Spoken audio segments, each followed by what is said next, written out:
Okay, so we're going to go ahead and graph this polar function where r is equal to 3 sine of 2 theta. And the way that we're going to be working with this is we're going to go ahead and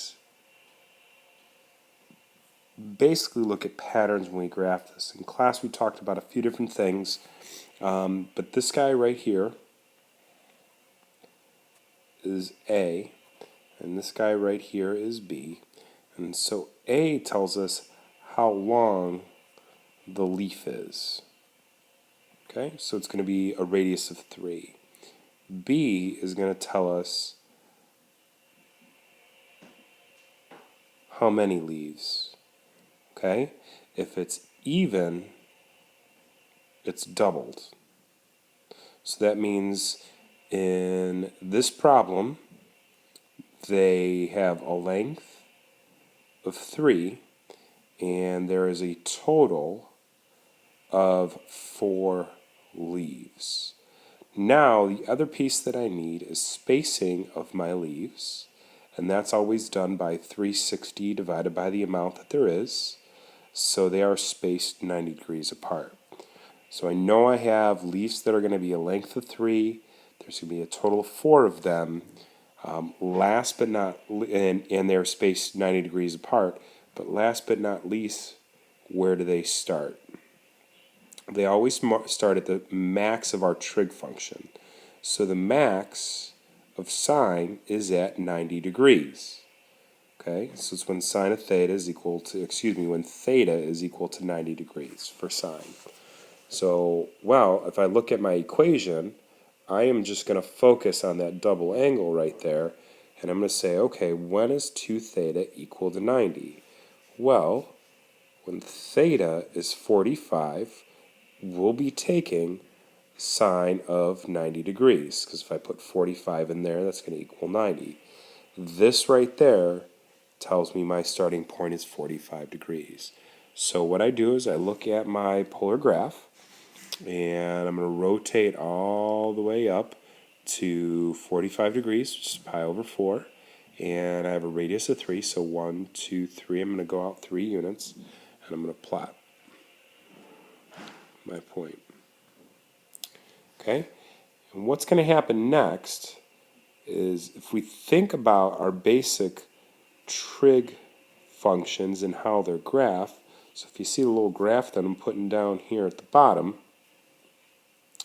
this is a sine function when we're dealing with a double angle. And each one of these marks is 90 degrees. So as you notice, from 0, this is 45 degrees.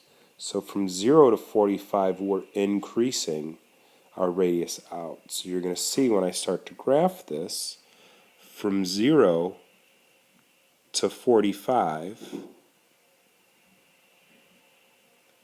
I curve out towards the 45.